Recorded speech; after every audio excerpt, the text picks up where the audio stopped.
behind us, right on the side of us. You could kind of see the thing moving through the woods. All I can remember is flipping the light on, and I see this creature, and I knew in my heart, I knew in my mind, and the whole night, this isn't a man. And then this thing walks across the road, takes a turn towards us, and then leaps over a guardrail. Went to look forward, and there was a big black face.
Welcome to Squatch-D TV, exploring the Bigfoot mystery each week with your hosts, veteran researcher, author, and TV personality, the Squatch Detective, Steve Kulls, and from the Bigfoot Research Project of Kentucky, Chris Bennett. Sit back and buckle up as we bring you guests from around North America discussing the Bigfoot phenomena, but not without a few laughs too.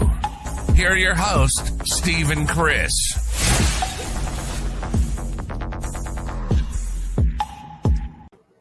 And good evening, cyberspace. Welcome to Squatch-D TV for today's date, November 28th, 2021. I'm your host, your guide, the Squatch Detective, Steve Kulls, along with my co-host right down there, Mr. Chris Bennett. Bennett. Yeah, I need to bring that back out. I am so sick of turkey. I do not want to see another turkey for at least a year. But I put on probably 25 pounds so far since Thursday, and like I needed it, looking at a man that looks like he's never missed a meal in his life. But, we eat turkey once a year, so I figured I'd get my fill of it. And, well, I got to tell you. Or did you get full? I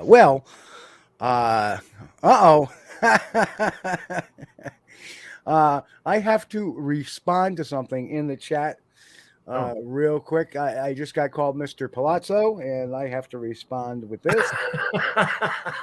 Mr. Palazzo, okay. I have to respond with that. Mr. Papsmear.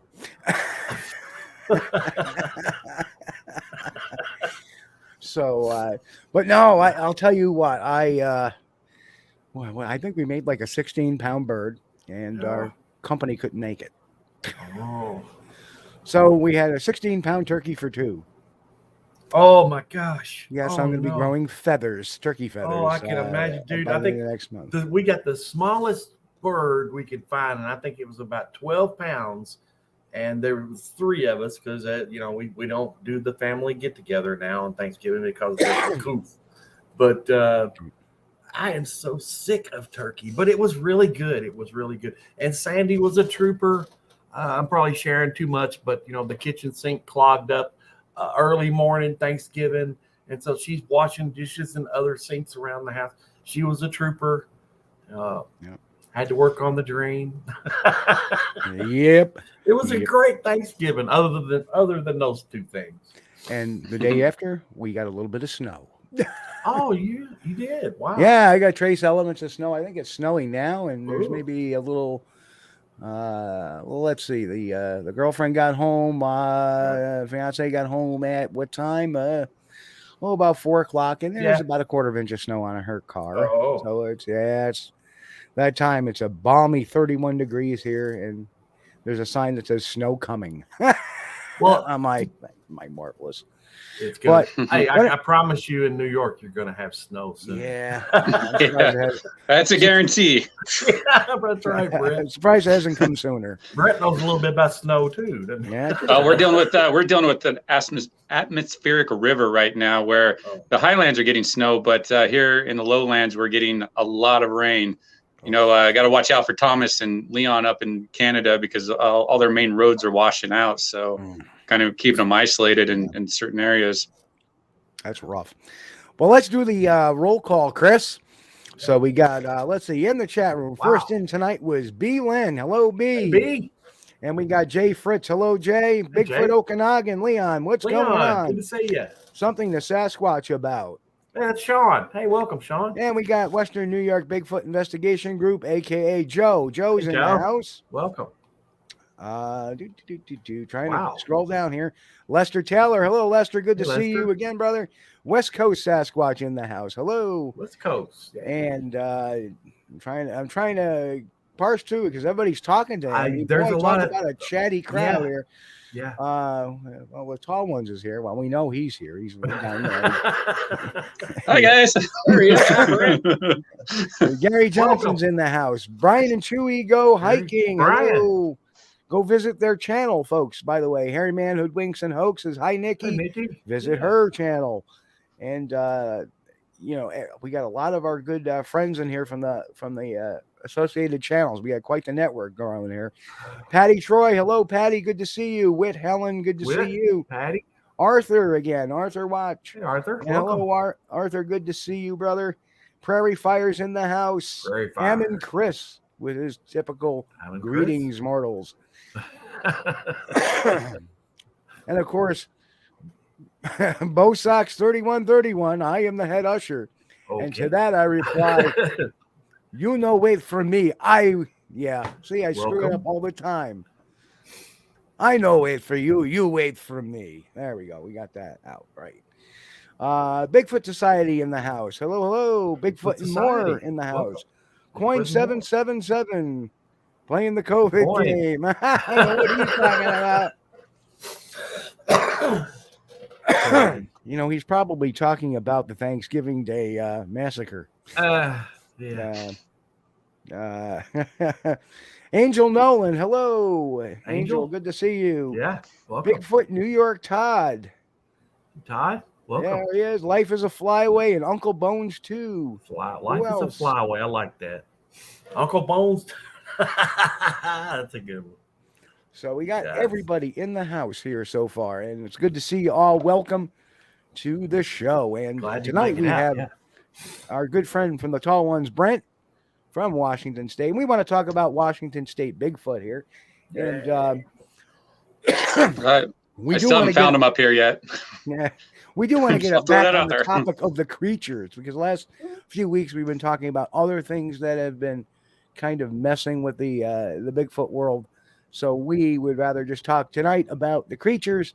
And Brent, my question is very simple. How'd you get started in all this kerfuffle of Bigfootery? It was just by chance. I just wanted a hobby to kind of get out, and because I'm a business owner, 3 kids, and that pretty much was most of my life. And I kind of wanted something to have on my own to kind of go out and explore. And I always liked the subject of Bigfoot, and Harry and the Hendersons really made a big impact on me. And it's just a subject that I've always been fascinated with, but never gave it the time, mainly because it's such a taboo subject where, it's not something you really want to go tell a lot of people you're interested in. But I finally decided I'm going to do it. And I went, I explored it all. I remember the first thing I typed into Google was the difference between a Bigfoot and a Sasquatch. That's kind of where my level was of knowledge. And I just went into the whole community, the video, on the YouTube channels, and really got got taken aback by all the stuff that you think at the time is Bigfoot evidence or Bigfoots themselves. So I kind of got hooked. And, actually, when I first got into it, all I really want to do is I just kind of want to see one. And this was around the time when Matt Johnson just had that whole portal incident. And I was actually going to pay him like $1,000 just to go have him take me to SOA or wherever to go show me those Bigfoots. That's pre-craziness. Like, not that wasn't always crazy, but that was before it really went off. But back then, did you know? Yeah. So I was going to pay him. I was literally about ready to offer him $1,000. It's like, hey, just take me to your area and show me these Bigfoots, because that's all I really kind of have time for. And I didn't really want to kind of explore it all. But the more I kind of got into the subject, the more I realized he might not be honest. So I didn't ever make that offer. And I got to the point where you kind of realize what's going on there. So that was one of my first ventures into this subject. Actually, I went and met Todd Standing when he came here to Seattle back in November 2015 to show his rough cut for his documentary. So I met Todd first then. That was actually kind of my first introduction. And I was like, oh, I'm so excited. I'm really giddy about the whole Bigfooting stuff, and even fell for the Mike Patterson stuff, I am not real. I was really gullible and naive because I was really trusting of what people were presenting, because I thought the Bigfoot community had more of they were more together. They were more producing solid evidence. I didn't know what it was. And so it's just been kind of a learning experience. And I realized that I have to go out if I want to get the answers and see one myself. I'm going to have to go out and do it myself, and go out and explore. Luckily, I live in an area where, it's a lot of Bigfoot reported activity up here in Snohomish County, which is a little bit northeast of Seattle.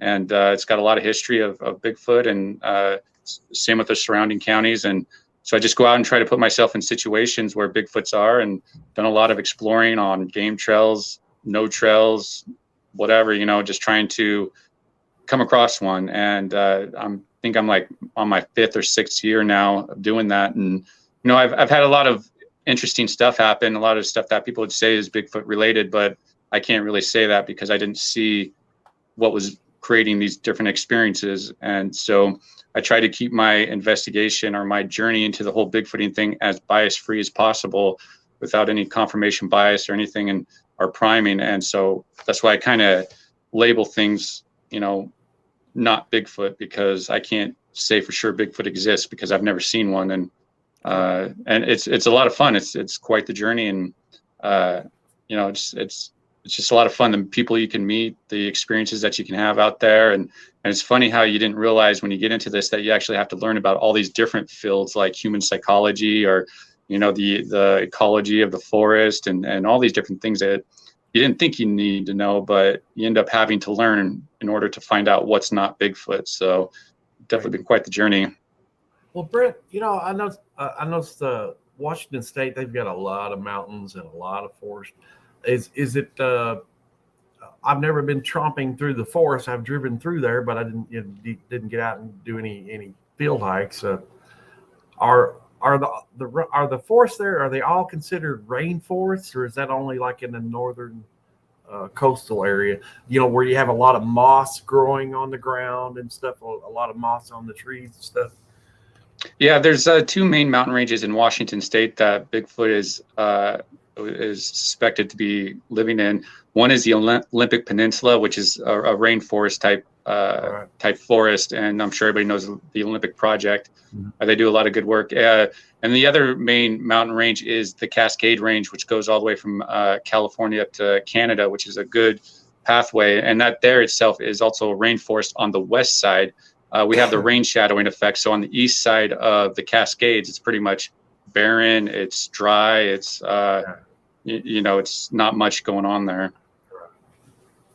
That's interesting. I know I've been all through Oregon and Washington State, and it's beautiful country up there. I would love, if I had to live somewhere else, I'd love to live there. That's fine by me. Yeah, one of the areas that I kind of explore is the North Cascade mountain range, which is, they call it the American Alps, because it's such a high jagged peaks that it's just a beautiful scenery all around. But so the further north that you go up into Washington on the mountain ranges is when the mountains start to get a lot higher and a lot more jagged versus the rolling hills going down to Oregon and stuff. Yeah. Which makes, the passageway of Bigfoot, of where they could go and be a little more selective on the routes that they have to choose, because they're kind of limited due to the geographic location. Well, it's nice because when you get, if you're driving through and you start going up a mountain, it's like you drive up forever. And then if you get somewhere on the top to where they have like a scenic overlook or something, dude, you can see for freaking 100 miles, and there's like forest and mountains as far as you can see.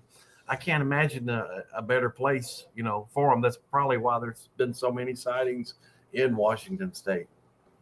Yeah, I mean, they definitely have a lot of places to hide, a lot of places to put a barrier between themselves and humans that they could easily probably flee from, and a lot of places that have food year round, like especially in the lower valley regions, is you can usually almost guarantee you won't get a ton of snow back there, and you'll always have deer, grouse, slugs, the different type of the plants that they can eat, and anything else that they can forage out there. Because I also wonder if they cache their food for the winter season to help them kind of get through those difficult months. Right. I would think, if bears doesn't seem to have any problem. So yeah. Well, and the bears don't always hibernate here year round either. So, it's an interesting thing where, you'll see bears even in the dead of winter.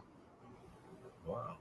Yeah, that's interesting that, and I've heard that too. Bears, there are some bears that just don't hibernate because they have no need to. And because of that, they don't have to take in as much caloric intake, because bears take a tremendous amount of food when they go to hibernate. I know a black bear is something around 21,000 calories a day before hibernation. It's got to do that for a good 2 months. Like me on Thanksgiving. Yeah. Yeah, and we got a lot of black bears. It's primarily black bears here on the west side on the mountain range, and we're kind of fortunate that we don't have any like poisonous snakes or anything like down like you guys like down in Florida and stuff. It's like, geez. And gators. Ooh. Yeah, man, gosh, I could imagine investigating Bigfoot down there. That would just suck. It's like Florida is jungle, in a lot of places. And the thing about the jungle, just like Australia, there's things there that just want to kill you.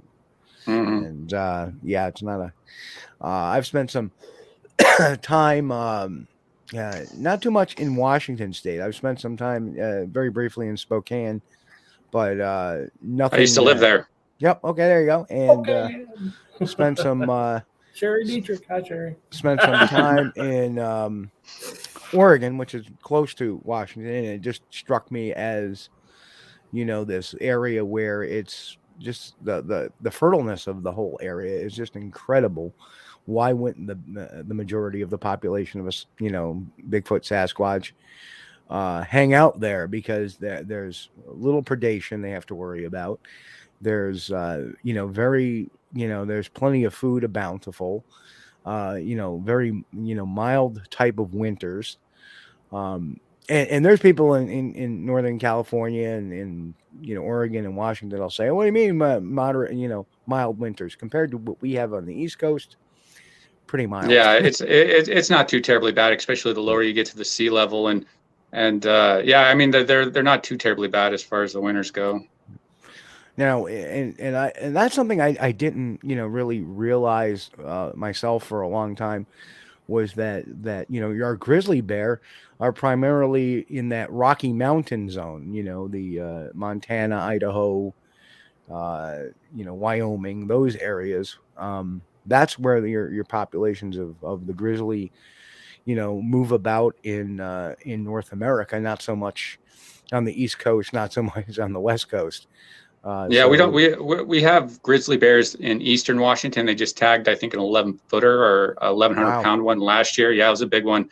But that was on the east side. Here on the west side, we don't have any grizzly bears. There's a suspected one that's up in the North Cascade range, but the photo that they took it could easily be an elderly black bear as well. So, not too many grizzly bears in this area. Yeah, I don't like bears. I'd rather have snakes.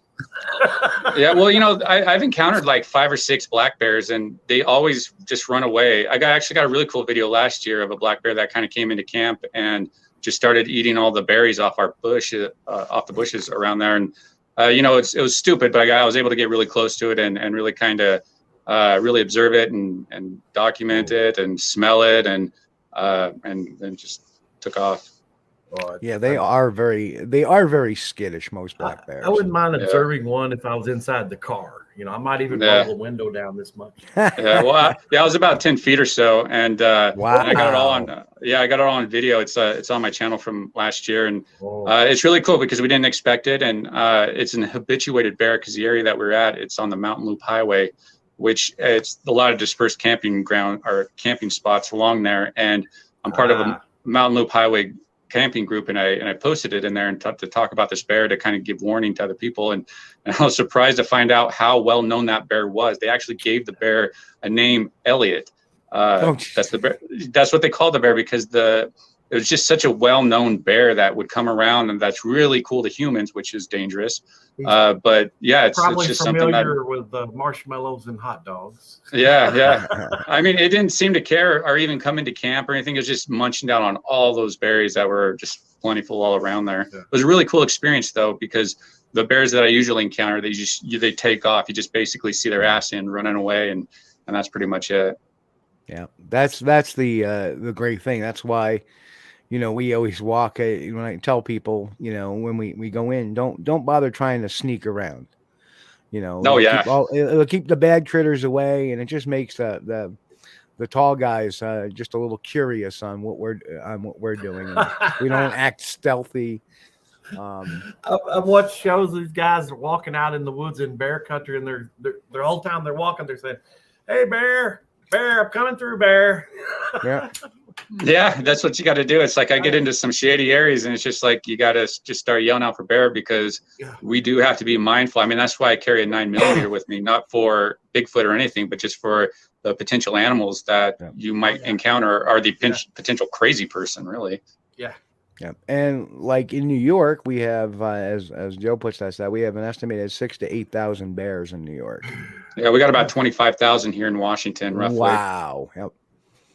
Wow. And now we're having 700 and 800 pound class bears. Oh, yeah. Wow, that's a big one right there. Yeah. So every once in a while, I remember years ago, a black bear ventured into the city of Troy, and it went up a tree.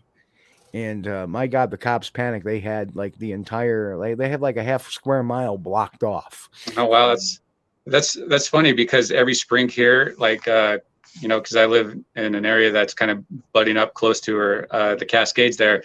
Every spring we always have bears coming in, like, coming into residential neighborhoods, like just going into people's backyards, hanging out in people's trees. And it's funny how everybody responds because I'm part of a local community group, and we just kind of post on there, or they do post on there of the location of the bears, what they're doing, and if a bear is getting too aggressive or anything. And there's never been an issue, as far as I know, of a bad bear human encounter. There was a bad human and cougar attack a few years ago, which resulted in somebody's death, but they didn't do the right things when they came, when they encountered that bear. See, here we encounter that cougar. Here they do a lot about education. What do you do? Teach the kids on what do you do when you come across a black bear and all this stuff. And I think that really helped eliminate the interactions, violent or bad interactions between humans and bears.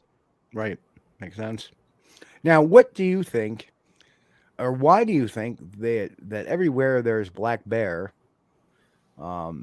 there's Sasquatch sightings? Do you think there's a correlation? Do you think that maybe some of them are misidentifications? Yeah, absolutely. I think the black bear is probably one of the most misidentified for Bigfoot animals out there. You can just hear some of the stories how they saw a Bigfoot, grabbing a tree, and then all of a sudden it took off on all fours, and that's a really common thing that bears do. And I even have video of it during my encounter with the bear of them doing that. And a bear will stand up to look at you and look behind a tree. And then all of a sudden, you know, someone says, hey, look, there's a Bigfoot, or hey, there's a dog man. So I do. Yeah. Then you had Pedals the bear, that bear that was shot in New York area, somewhere over there, that showed us that bears can walk on their hind legs for a long period of time. So I think a lot of it is just a misidentification, and because I don't think Bigfoot can actually go down on all fours because of the way their neck is structured. I think it'd be a very difficult formation for them to be in, because it's just they would have to hold their head back so much just to see where they're going, because if not, they're just going to knock themselves out running into a tree. That's interesting. I see Curious Cryptids in the chat. Hey, Steve, welcome. Hey, Steve. Bud. He's got a good channel. Yeah, I do some investigations with him. He's a local guy. He's a really good guy to have out there, really smart. And it's good to associate and collaborate with people that are like-minded and have the same goals as you, because it really helps with the progression of the investigation. And, you know, he's a really smart guy that I've learned a ton of stuff off of. Yeah. So when you can have people that can help elevate you up, I mean, it's always a good thing to get those people on board. I like some of his videos on his channel where he's like driving and showing the area. It's beautiful. I love that. Oh, yeah. Oh, one thing too, folks, I just dropped in the chat. If anybody wants to see a FLIR of a bear, which clearly, you know, right in the prime of Sasquatch area, down in Pennsylvania, I put that video in the comments a few seconds ago. So watch that at your leisure. It's a pretty good therm of a bear, actually standing up, watching us, and then as it leaves, it drops on all fours and goes away. Yeah. And when you look at it on a big screen, you can actually see it ungulate. So you know, did we think at first maybe we had a Sasquatch? Because think about it. I'm pulling that FLIR up, and there it is. Like, it's right there, and it you couldn't really see it drop down the first time, and it got back up again. So it kind of looked, and it was behind a hedgerow at first. So you kind of think that what you're seeing is could be something that was all in the dark too, and it's sorry. Correct. You're basically hearing the noise. You're going like, hey, right, what's over there? And the FLIR told it all, and then it turned around and dropped on the fours, and off it ran. And in the video, you can actually see it kind of moves like as it goes off. And when you see this kind of movement in a video, it's going to be the ass end of a bear, or the business end of a bear, whichever you want to call it. Yes, we have a few other people that popped in too. I want to say hello to, if I can recall. We got Steve Curious Cryptid in there. Michael Haywood's in the house. Apparently, he's been sent in to watch somebody. Don Fuller's in the house. Don, good to see you as well. And Whit Helton is in the house. Hello, Whit. Hey, Whit. And the No Such Thing podcast. Hello, sir. Cornell. Cornell is in the house. So wanted to say hello to them. So I always wonder about that. In fact, in the video intro to the show, you see me looking at these tracks, and those tracks are actually bear tracks, and what they are bear oversteps. And here's a guy that is actually a fishing guide who thought he had kept seeing these Sasquatch tracks up in a place in the Adirondacks, and we went out there, and you could tell right by the stride. And it's so important that for researchers to understand Bigfoot impersonating a bear. It's so important for that, or Bigfoot impersonating an owl. That's a common one. That's a common one. Well, actually, I thought I was actually funny. I was with Steve Curious Cryptid, and we were out investigating this area down by Mount Rainier earlier this year. And then we were there talking, and then in real time, it sounded like a male and a female Bigfoot just screaming at each other. But when we listened to it in recording, we were able to hear the owl sound in the middle of it. But in real time, I could see how somebody would misidentify that as a Bigfoot, because, man, I was like, that was the first time I've ever had an owl scream at me and that close. Right? No, it was just a scream. It was like, oh. Oh wow! And then the other one came back as oh, and it was like right there. And I got video on it. Posted on my channel if people want to look. Steve did a really good job on cleaning that up, isolating the sounds, and really bringing out what the sounds were. And if it wasn't recorded, I might be saying, I might have had a Bigfoot yell at us or something. But now now here's the thing, and I would suggest to Steve, go to bird.net, drop that recording into BirdNet, and it'll tell you what kind of owl it was. Yeah, I think he did. Yeah, because he did a lot of the back end work of it, and I think that's kind of what he did. And Steve says it was the murdered woman sort of scream. Yeah, and the thing is, I was the one that because Steve and his wife were only there for a short period of time, and I was the one that had to stay there overnight by myself that night. So that was a fun one. I'm like, oh, geez, I bet there by itself. All night long in that tent doing the Blair Witch thing. Yeah, I don't know, Brent. That sounded like somebody being murdered. Well, I guess it's time for me to go home. Have a nice night, buddy. Yeah, it was cool because I was actually, him and I were together another time when we recorded these coyote serenade of, sound. People would easily misidentify that as a Bigfoot as well, saying, "Oh, I heard Bigfoot out there," and form a whole belief off of it. Or, the other thing is the infamous fox shrieks. Foxes make some horrendously screeching noises. Terrible. Sound like women screaming. Babies crying, everything. It's like, I've heard it before.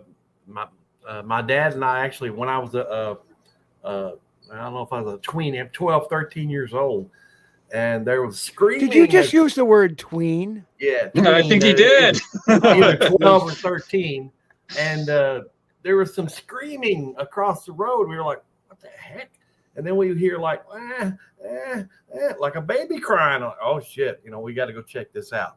Maybe some lady, got her kid out there lost or something. And we went over there, and sure enough, it was a what do you call them? A herd, a pack, or whatever, of foxes. And they were making all kinds of wild noises. And Dad said, I've never heard one do that. And it was interesting. Well, that's why I always tell people, if you don't see it, you really can't, you shouldn't really just believe it's a Bigfoot, because like coyotes alone can make over 150 different sounds that they know of. So, there's a lot. And when somebody says, oh, I've been out in the forest my whole life, I know every sound the coyote makes, it's like, no, you don't. That's a spoken of ignorance there, because nobody knows all of the sounds a coyote makes. Even the experts themselves say they don't know and are still constantly learning and stuff. Right. So, it's just one of those things. Well, when we were doing that 24/7 recording project here. There it is. Foxing. Okay, Foxing. When we were doing the 24/7 recording project, one time about 2 or 3 in the morning, something like that, we got something came through off in the distance. It sounded like a baby crying and moved. And there for a day or two, I was like, hey, this might be something. And then, I don't know, sometime later, I realized, no, wait a minute. No. Foxes can make that noise too. So, but what foxes can't do, Chris, is punch a hole or rip a door off when the doorknob is 7.5 feet off the ground. Yeah. That's pretty Might good. need his buddies for that one, but that seems like a tough one for a fox to do. That stumped the state trooper too. And a lot of people don't know that story, but that's how I came to meet Chris, investigating that particular thing between his 24/7 recording project and the trailer door at his property. He had this old trailer out in the it's out a little piece of it's out on the back side of the farm, a little piece of woods back there, nothing major. On the other side of the woods is an open field and then another bunch of woods. Okay. And we always had problem keeping people we had 2 rental mobile homes, trailers, and we always had problems keeping people in that one. They would be like, they'd stay there for a month or so, and they'd be like, I've heard some weird stuff over here in the woods. Wow. The woods are like 400 feet long. You didn't hear much. Can't be much over there. There's also a cave. Hey, good night, there. Gary. Thanks for stopping in, and catch the rest of the podcast later. And so between the times people would stay for a month or two, then they'd leave. Then we'd have another person come in, they'd stay for a month or two, then leave. And between the rental times, somebody had broken in, we thought, and they had the state police come over there to make a police report for the insurance. And the back door, the glass had been busted in, and somebody had pulled the door out and actually pulled the frame of the door out, and just made a mess. And where they did it was like really high up. I don't know. Steve I took a picture of Steve. Steve's got a picture of him standing there. It's really high up. Yep. I don't think an average person would be able to do that. But it was cool. The state police said, "I don't understand. This glass has obviously been broken in." He said, "Why would they reach over there and unlock the door and just open it rather than break the glass in and then pulling the door off the hinges?" So you always get those mysteries out there. Don't know. So Curious Cryptid says those bird ID site websites aren't all that good. Well, BirdNet, I have tested with birds that I know what they are. I know at least 3 or 4 birds I've tested them with, and they come out with the top rated one every single time. And then I for example, I heard an owl one night. I'm sitting here at my desk and I hear this owl, and very used to in my area hearing the barred owl, and instead I was hearing a different type of owl, and I knew what type it was. It was a great horned owl. So I put it in, I recorded it real quick, put it into BirdNet, and of course it came up, great horned owl. So on that site, you submit a sound sample, right? And then it matches it up for you, right? Right. Okay. Yeah. Well, that's pretty. And then another one was where I was analyzing this audio we had gotten in Vermont back in 2017, and there was something definitely howling, which BirdNet did not come up with a hit for. And it was something else was yelling as well while this thing was howling, almost in response to it. And I don't know if one was feeding off the other. So I run this other sound in here I was not familiar with, and it turned out it was a screech owl, which is indigenous to the area we were in. Yeah. Not my area, but the area we were in. Yeah. So that was very interesting. And I've run a few other birds too. And the big thing is just matching the bird up. If the test is looking at it and then, turning around, seeing, is this bird actually in the area? And every single time it's been a hit. So, I got to say, BirdNet is by far the most accurate one. And they also have an app for the phone as well. So you can actually download a BirdNet thing, and if you hear a bird, you can actually record it right off your phone, turn around, and have it analyzed right off the phone. If you have that's kind of handy too, because sometimes birds end up in areas like passing through that they're not normally supposed to be there, and you'll hear something that's different. And you're like, wow, what is that? It's really a cool way. There's some other stuff I use too now. Thanks to this guy here, Tactical. Hey, Mike, and Grasshopper's in the house too. Hello, Alan. And something to Sasquatch about is in the house as well. Yeah, that's Sean. Welcome, Sean. So one of the things he's showing me is, of course, the 3D mapping type of program. That's really cool. And another neat one is this plant identification. So I can go out and take a picture of a plant, and it will identify the plant type for me, which is really good for survival. As long as you have a signal, I guess you really don't need it for survival. But as you go through the forest, you start taking pictures of these. You can eventually, if you don't have a signal, start identifying what you're looking at, seeing what's edible, see what has nutrients in it. Right. You're wondering what could be a food source for a Sasquatch. Well, start taking pictures of your local fauna and running it through this app.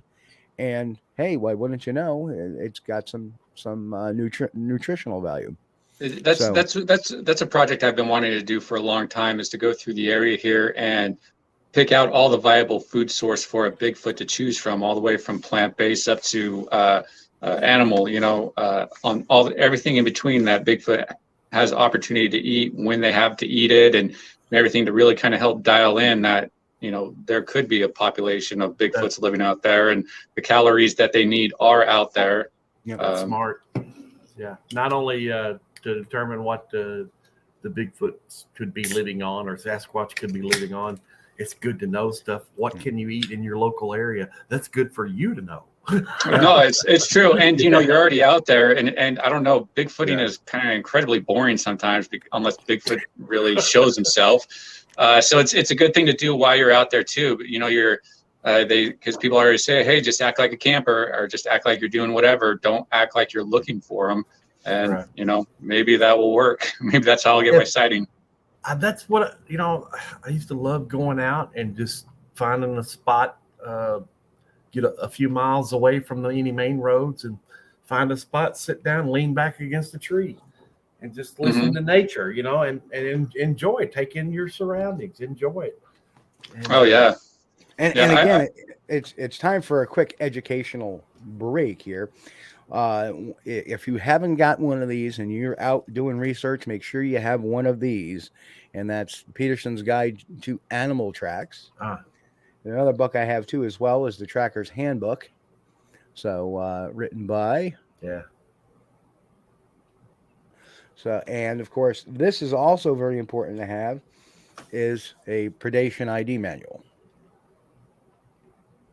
So if you do come across, should be familiar with what animal tracks in their home area look like. But that's going to get you, because if you go somewhere else and they've got different animals, okay, you look at something on the ground, what is that? I don't know what that is. Badger.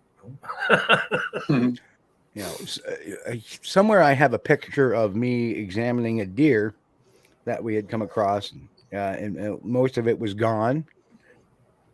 And I took a look at the, it was very easy. The first thing I took a look at, I saw the legs, and somebody says, oh, look, the legs have been ripped off. I go over to the legs and I look at it, and it's very clear that they have been sawed off. So that's telling me. And of course, I take this pelt that was left behind. I start looking for it, and I find a nice little hole in it, which obviously was from a bullet wound. So,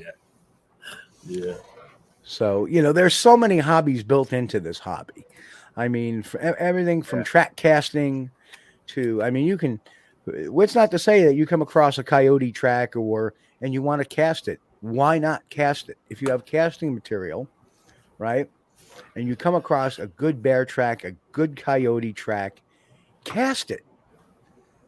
Cast it, because it's important, one, to get the practice in, and two, it's kind of a neat collectible. Hey, I was out and I got this bear track, or I got this fox track, or I got this, whatever track you get, and keep a collection.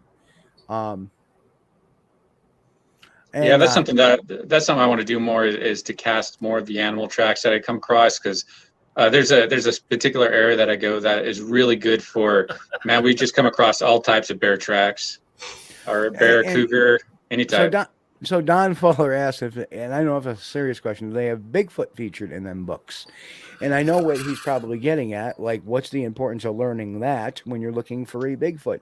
Because you have to rule out the known before the unknown. And that is, including predation, because a primate will definitely have predation, definitely different than a bear or the Ursa, or the feline, the cat, or a canid, a wolf, a fox, a coyote.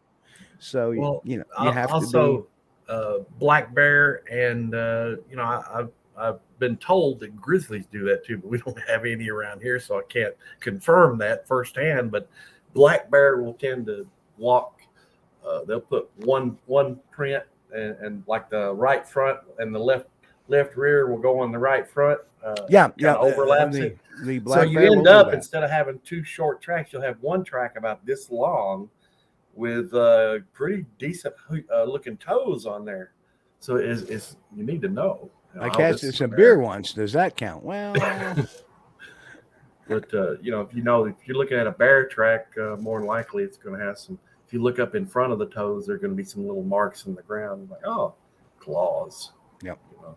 Yeah, and double steps are notorious. And one of the tells, and Brent, I don't know if you've seen this, but one of the tells of a bear step is the bend. You know, and I've seen people with these casts, and look at my Bigfoot track, and they're like this. Yeah. You know, So and that's a weird looking Bigfoot. Yeah, I mean, right, you'll see this foot that bends. Cripple foot. Yeah, I come across double bear tracks, you know, every so often and stuff. And I got some really good pictures of some. And I got this one in the snow that I got in February 2017. I mean, it looks like a human print. You know, it really does. But you know, it's most likely a bear print, double print. Yep. So let's switch gears a little bit. What is have you talked to many witnesses? Yeah, well, actually, I was just down with a eyewitness, Jay Birch, who had an experience where him and his wife, he saw one and him and his wife had these different experiences. And I went down there. It's just south of Mount St. Helens. I was there, I think, into September or whenever. And, you know, and just went out and he showed us the area where he had his sightings and you know, we got to walk around and really kind of see in depth of where it all happened. And so I try to talk to people who've had encounters quite often. I just met this guy who runs Skagit Bigfoot Museum. And he's a really good guy who has a lot of contacts that come in. Look at Don's comment there. Too soon for the porcupine. Too soon. Too soon. And hello to Rod. Rod's in the house. Rod, welcome. And Donna says, I've cast prints and it's definitely a trial and error experience. Well, good for you, Donna. Keep at it. The more you cast, the better you get. I know there's a lot of debate with the prints on if you should flicker the hydrocal or whatever in there, or if you just do a straight pour. I know there's that debate among Bigfooters on the best approach to casting the track to help preserve the dermal ridges. Okay, so the method I've learned is you take it and you kind of hand feed it in, and once you get that first layer in, you know, nice and even, then you can start pouring a little bit, you know, not to the point, because if you pour it at too much of a tilt, it starts hitting the bottom of that and disturbing that. So once you get your hand feed your first layer in, and then what I do is I very calmly, lightly pour the rest in, and you know, if it takes 5 or 6 passes to do it, so be it. You know, you don't want to just go. Yeah. Do you use a spray to like a hairspray or something? I have not, but I'm actually going to try that going forward. And so prior to this spring, I'm going to get some Ultra Cal, and I'm going to get some hairspray. I think that's a good idea. Or I can buy the commercial, you know, fix product, because I'm gonna, you know, I why not just get the stuff that's right for the environment, you know, get the I did a video, I think late last year, early this year. I went to a Bigfooter, his name's Ben Fried with Bigfoot Ops, and he was showing us how he does casting, and he shows us, I forgot what he used, but how he sprayed it down first, and I think he's I think he's the flicker effect, you know, he likes to flick it on there. Right. Can't remember. I get people mixed up. I'd be worried that you know, as you're flicking it in, the pressure of the flicks may destroy some of that evidence. That would be my only concern. I'm not saying it's right or it's wrong. I don't even know. It's just one of the many. We just wanted just something to debate about. Brent, I think the hairspray idea is a relevant and a very good idea, because I made and I made a casting on some tracks we found in the Blue Springs Creek here in Kentucky. And what we did, I used the dental stone, and which I really do. I really like that stuff. It dries fast and it dries hard. You can put it on thin, you know, and it dries really good. But when the track was done, okay, and then of course you got to destroy, when the cast was dry, you got to destroy the ground where the track was at and kind of dig under it. It was a pain in the rear to get all that dirt off of the face of the casting so you could actually see the cast, you know. And after I thought about that, I had seen people had been using hairspray. I'm thinking that hairspray would keep that from sticking to the loose dirt so much, that you might be able to just brush it away without having to really.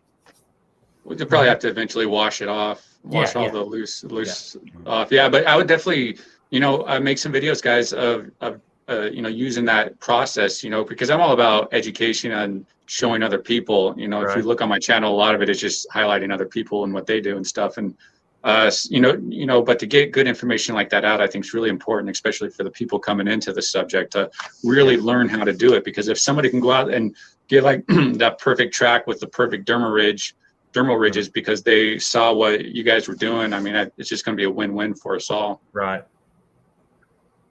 Absolutely. I'm going to just pull up baby powder. Yep, that's a good idea, Mike. Baby powder.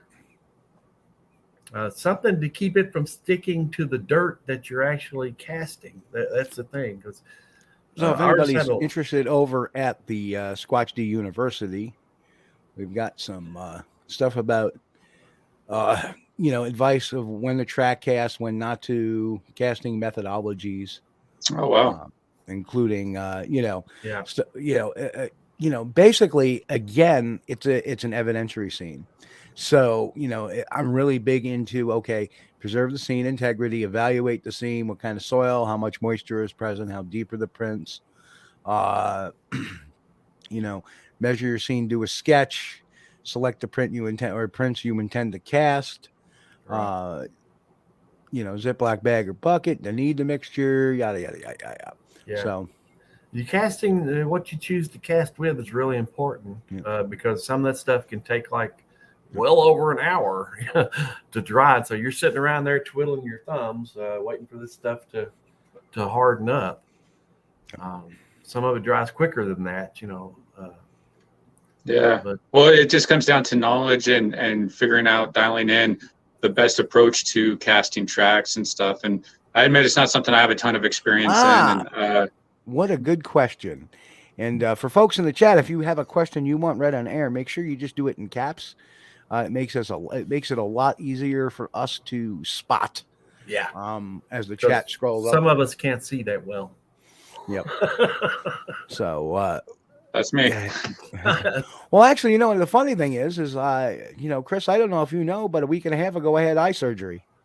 No, I didn't know that. On my right eye. Kept it a secret from you. I did keep Don't it do secret. that. Yeah, that was fine. And tomorrow, not tomorrow, Tuesday, I have eye surgery on this one. So it's actually turned out okay. Can you see? Absolutely. Yeah. What it was to relieve some pressure on my eyes, and actually, that pressure for years now has always been above normal for as long as I can remember. And what it did was, I believe it's kind of caused an astigmatism, because I had astigmatic eyes, even though I can see very well at distances. Since I've had this eye done, like 5 or 6 hours later, when the blurring finally stopped, I had my surgery, I took a nap, I got up, I can see again. Beautiful. And so I went to get my prescription eye drops that you do post surgery. Right. And I'm like, I can actually see better. So I'm really excited to get the left eye done. Yeah. There's a little bit of pain involved, but nothing well worth horrible. It. Yeah. And it wasn't to correct my vision. It was actually to reduce the pressure in the eye. And what it did was it actually improved my vision because it was affecting the astigmatism. Right. So, so it's like, since then, my eyes have been like, wow, I can, it's pretty cool. But Patty Troy asked a question. Might be a stupid question. There are no stupid questions here, Patty. No. Ask away. That's right. We love questions here. We love participation. But is it possible to get DNA from a print? Absolutely. Yes. Now. Absolutely. What's the price tag, though? What's the price tag of that bad boy? Yeah. There's something called eDNA. And what it is that anytime a print is made, be it a handprint or be it a footprint, now, and this is the amazing thing, and it's I hate to be a criminal now. If you were a criminal way back when, now you're even more paranoid, because you leave one fingerprint behind. Your fingerprint contains oils, And now with an eDNA sniffer, they can extract that oil to get your DNA from. So yes, it is possible if it's a fresh enough print and it hasn't been exposed to the elements for too long, that if there's a print that, yes, they can do an eDNA sniff on it and to see, if there's any oils left and to DNA, type that. Of course, it's very expensive for the eDNA. It's probably as expensive as DNA testing was 20 years ago. So you're going to have to wait a little while, probably the next 10 years or so, and that eDNA price will probably drop as it becomes more commonplace and more police agencies use that technology, because that's really what dropped the price of DNA technology, is because of the demand. And when demand is high, prices come down. So I have high hopes. Service type of. I have high hopes for eDNA studies on Bigfoot. I think that's how we're going to find them, through their DNA. Mm-hmm. Yeah, I mean, it's, because apparently you could get like a sample from a lake even and find out all the animals that came in contact with it. Right. But here's the beautiful thing. That was not a dumb question at all. It was a great question. Yes, it was. Yeah, it was. Another question, wouldn't it be contaminated in dirt or vegetation for a DNA sample? No. Yeah. No, because now... only if you lick it. Yeah, 20 Well, 20 years ago... 20 years ago, as long as it's not... You can put DNA on top of DNA, and they have ways now of separating that. But if it gets mixed... then it'll be contaminated. But if something's on vegetation, they can lift it from off the vegetation, or they can lift it by layer. 25 years ago, they couldn't do that with DNA. It'd be contaminated. The sample would be no good. Sample would be too small. The sample, there's so many different things. Now they can find DNA in the smallest of samples, and the technology keeps getting better. It's expensive now, but like I say, the hope is that over the years it'll come down. Right. With the eDNA, you can get a very minute sample and they can get a reading on it, and that's really great. But yes, there are a lot of times especially if there's other animals that may walk over that print. Yes, you can get contamination as well. So yeah, that's Squatch Talk says eDNA won't happen without a bridge to get those professionals interested. Well, that's true. Very true. But some of them, maybe come along. Of course, that's going to make their name. Look at Dr. Brian Sykes. He made a name for himself with DNA studies. Yep.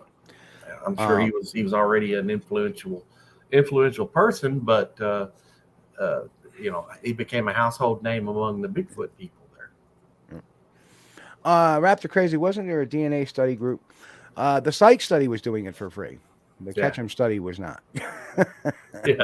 We won't get into that mess. Yeah. You'd sign it over to him too. You lost ownership.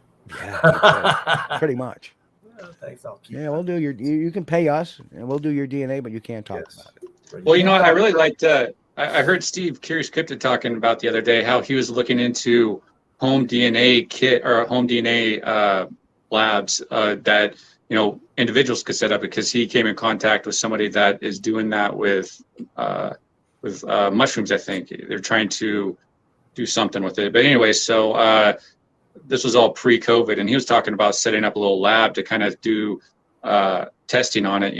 I'm sure it's not like eDNA, but that there would be a really good thing for the Bigfoot community to have a lab like that, and ran by somebody who is capable of running it. For the Bigfoot community to really run samples off of. And then if we get one that's really far out there, like, wow, this could be Bigfoot, that's when we can all chip in to throw in the eDNA type of thing. Well, yeah, Steve, Curious Cryptid Steve is an engineer, and he has an academic background. So I think I think he's definitely one person that could put that together, and I definitely encourage him to. You would be a good one to do this. Yeah, if anybody, and I definitely. Yeah, and I definitely encourage you, Steve, to look into that more, and if it's something that it is getting up there in price, maybe it's something the community can kind of help out with, because I think that would just be a huge thing for the community itself to run these kind of samples off of, just so we can kind of just dial things in, because I really think that's what it's all about. And if you need to connect with a really good guy that has a good grasp, probably one of the best grasps I've ever heard of DNA, aside from Brian Sykes, is Dr. Haskell Hart. Yeah, Dr. Hart. And He's a good Dr. one. Hart, and he's had a Bigfoot encounter. Sharp. So he definitely would be a good one to reach out for. And he's very, very communicative and reachable on Facebook. So give a shout out to him if you're thinking about it, because, he would be a good person to partner up with that. Well, he did a really good job with the Melba Ketchum book that he wrote to really kind of help show that, the areas that she had in her study. I didn't read the book, but I heard it was really good. Yeah, I have. He discussed the loopholes in detail here. It's pretty good. It's a good show. Yeah. If anybody hadn't caught that show, we've got it on Squatch-D TV episode, right, Steve? Yep. If you give me a second, I'll try to find it. Yeah. Honestly, that's when things really kind of start getting over my head, like getting above my pay grade. It's like my eyes start to gloss over when an in-depth study of DNA comes out. I'll just ask Steve. I'm like, I'll trust what Steve says about it. He's like, oh yeah, it's good, not good, or whatever. Because I can't get into that. There's a lot of technical jargon that goes along with those DNA studies. It's not my thing. Yeah. I'm more the type of guy to go out there into the forest to try and get those samples versus trying to do all the back end stuff. I'm just really not interested in it anyways. Well, it's not beyond your understanding, Brent. Okay. It's not, but it's like, where do I want to put my time at in this subject? If I'm already associating or collaborating with people who have that skill level and are very trustworthy, it's like I want to put my time and effort into going out, getting more samples or whatever type of thing and stuff. Because there it is. It was kind of hush, but it came out a couple months ago. Yeah, well, we'll get him back on too. That's not a bad idea. And just so people know, I did post the link to the episode, I believe 38 of Squatch-D TV. God, 38. That was some 47 episodes ago, Chris. 47 42 episodes ago. So there you go. 42, yeah. Good old magic 42. It's the answer to everything. Yeah. And if you get that reference, you are awesome. Yep. Yeah. We started talking. Somebody mentioned something here earlier. Somebody mentioned about.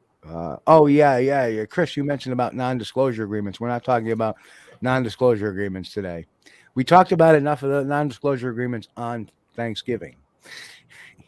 So, and in case you're wondering, there'll be a whole series of videos on that real soon. And then just so I'll do a shout out to Joe over there at the Western Bigfoot, New York Bigfoot Investigation Group. Go visit his channel and watch the Thanksgiving show. If you get into it, maybe at the 2-hour, 15-minute mark. 2:28. 2:28. Yeah, I knew you guys had a marathon going on. 2:28.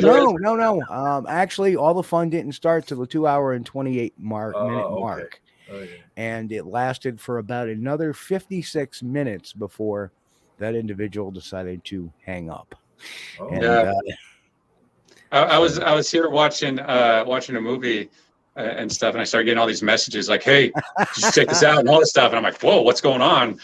And so I was talking to Nikki about it a little bit, and I watched. I'm like, "Wow, that was incredible."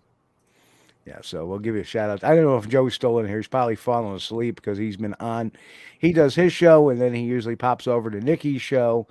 And today I was busy puttering around doing things and getting stuff up to getting stuff ready for the download of the week. Because as you know, I try to do a midweek cut. So the only bad side of things, usually I do that on my extra day off during the week, but I'm going to be in eye surgery. So I don't know how good I'm going to be. Actually I'll be like this, Yeah, there you go. Just do an eye patch or something. Yeah, everything will look. And whoop. And hello, Norma. Good to see you, Norma. Norma, welcome. There he is. Yeah, he's still awake. See, there he is. He's a trooper. Trooper. Hey, the first part with me and Sean was pretty good too. Nah, I'm just kidding.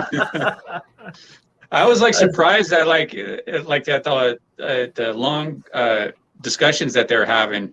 I actually listened to the whole 4 hour and something one of the 4 hour. I think there's a couple of them. Somebody said that just developed a new DNA machine. Say they can get DNA within minutes. Wow. Yeah, I think I've seen something like that too. I mean, it's just amazing what they can do with DNA now. Mm-hmm. Yeah, I mean, because that's going to probably have to be the thing that's going to really help blow this subject wide open is DNA that is really something that you can't dispute, that these experts can't dispute. And it was collected properly. It wasn't collected by somebody's hand, throwing it in a sandwich bag and throwing it in their back pocket. It's something that's collected properly, and the discussions are being had of how to collect it properly now. So, we're getting closer, and we just need to get the prices down so it's more accessible to us. And I think having one on Steve's facility there would be a really good option for the Bigfoot community, because, man, we just need to do something. It's 50-something years since the PG film, and we can't really get that close anymore. I think mainly because we don't have a lot of people out there for 3 weeks on end, right. Doing it like they did. That's a real problem. I think that's one of the biggest reasons why we don't are making success, because a lot of them are just the people like me, is just the weekend warriors, go out for a weekend or maybe a week-long trip, but nothing to the extent of a real 3 week long living there, right. No shower. So Leon is trying to stir the pot a little bit. Can you share your new superpower? These guys know what my new superpower is. Yeah. And it's not, actually, I can say it has been, should I play a little play on words? It's been very eye-opening to learn some of the stuff I've learned. I'm actually taking a very interesting course by behaviorists. And, actually, a couple are actually PhD behaviorists, and another one is an Army intelligence interrogator. So very, very interesting stuff I'm learning. And I had learned it's something you baseline people, and then you watch how different things they react to and when they speak and all that wonderful fun stuff. And when Thanksgiving, I had just had the baseline observations, but I started watching the reactions I was getting on Joe's show from one of his guests, and it was very, very revealing. And then as I did more of my modules for the course, I was able to take, and that's what I was doing a lot of the day today, was taking some of those snips and actually looking at the facial expressions and understanding what they meant in reality, because everything is so primordial when it comes to facial expressions and gestures and things like regulators and adapters and effective displays and all this fun stuff. So boy, there's going to be some really interesting videos coming down the pipeline real soon, and he makes an excellent test subject, because there is no doubt he's not being truthful. So yeah, and that's the thing is, it's something that he presented and brought to the public, doubled down on it the day after, a couple days after, and so it's a great example for us to learn from, of, to help identify, some of the shenanigans that goes on, and it gives people the tools themselves to better vet people and evidence out themselves by understanding what to look for, and that it actually does happen in this subject. And I think that's one of the big things people have to overcome, is the realization that this does happen. People will lie to you straight to your face and call you a friend, and you have to get used to that, because it happens more than people realize. And Chris, in the pre-show, we were talking about some of this, and Chris had mentioned something about, what about other? So there's something in that field called emblems, which are basically are regional differences. Like, for example, this in the Arabic world means something else. It doesn't mean, hey, everything's good. It means completely a flip meaning. Same thing with this. Right. So they mean something. Yeah, you know, Chris, you know what they mean in the Arab world. Yeah. So they mean something completely different. So to my folks that watch out there in the Arabic world, I wasn't meaning. We're not doing that on purpose. I mean, that was not intending. Those were the American meetings, not the. Yes, we're trying to explain that to the stupid Americans. But yes, and if people wondering why I said that is because this show does get translated into 20 different languages, and believe it or not, believe it or not, we do have a pretty interesting. They don't watch us necessarily live, but we do have quite a following in like I gotta say in about 7 or 8 different countries right now. So that's kind of cool. The channel's kind of going. So while I'm here, something else I'd like to announce is that we're going to be doing. We have an affiliate, and this is something that all my YouTube buddies may want to help to improve their channel, because I know, and Chris can even see the results, because Chris and I look at our stats after the show, before the show, stuff like that. And so now it's time to pay some bills, I suppose. But you okay there, Chris? Get smoke in my eyes. Smoke in your eye. People smoking smoke on the water. Stupid people smoking around me, getting smoke in my eyeballs. Anyway, sorry, I had to do that. About ready to rock out, man. Well, you missed something the other night on Thanksgiving. Actually, people did hear me rock out a bit because I uploaded a audio to StreamYard of my old band from years ago. Oh, nice. Yeah. But anyway, back to paying the bills. So anyway, folks, we're going to have an affiliate, a sponsor affiliate, and that's going to be our buddies at TubeBuddy. And what they do is they help us grow this channel. And how nicely it squares up next to Chris. Look at that. Chris, you want to point at that graphically? Other way. Wrong way. There we go. I have the camera's backwards for me. So yeah. So if you have any YouTubers out there want to check it out, give it. You do get a free trial on it. It's really not that expensive to subscribe to it, and it gives you a lot of different stuff on there. And just go to tubebuddy.com/Squatch Detective. That's right. We'll keep that scroll up for a few minutes. You guys want to check that out? It's pretty good. A lot of good info. It tells you what your channel's doing and what it can do. It looks at your channel and tells you what you're doing wrong and why it's not growing. Yes. So that was the cool one. I should definitely look at that, because I've never checked any sort of analytics on my channel of anything. I just noticed like either subscriber numbers will go up or down, and that's all I really know. and there's ways, there's like lots of things on descriptors and tags and all that fun stuff. So check it out, tubebuddy.com/Squatch Detective. Now let's get back to the show where everybody wants to hear about Bigfoot, not about necessarily the sponsor. Right. So, but we got to pay some bills. So YouTubers, check it out. The guys and fair warning for anybody that clicks on my channel. If you click on it, it's probably not going to be about Bigfoot. It's probably like the last video I made was about lawnmower engine parts. So hey, that could be. I got a lawnmower I got to rebuild next spring, so that could be handy. There's Mick. Mick, welcome. Good to see you, bud. I was getting worried about you. Yeah, that was cool. She was rocking out. That's right. I thought he might have had some of his, what was his mother-in-law's meatloaf for Thanksgiving. That's right. Stuffed the turkey with the meatloaf. Oh. I love Mick's meatloaf jokes. He's hilarious. So, kick that off there. There we go. Back to the comments. Anywho, where were we? We were talking about so many different things. We were talking about behavior and stuff. And it's just that's right, turducken. Except for a meatloaf. Yeah, so with that would probably be a turmucken.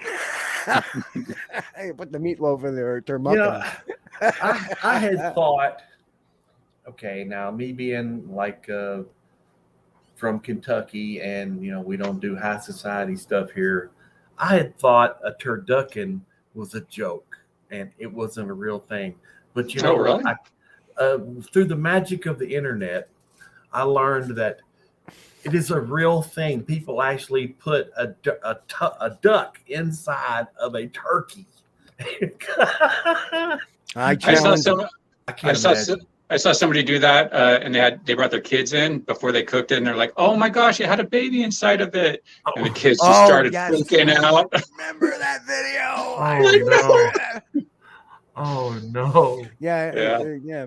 And then not realizing that a turkey lays eggs, not give live birth. Yeah, I wish I didn't show that to my kids and did that. Know. You can poke Oreo cookies in there. They think that's normal. It's the Oreo cookie bird. Where do you think they came from?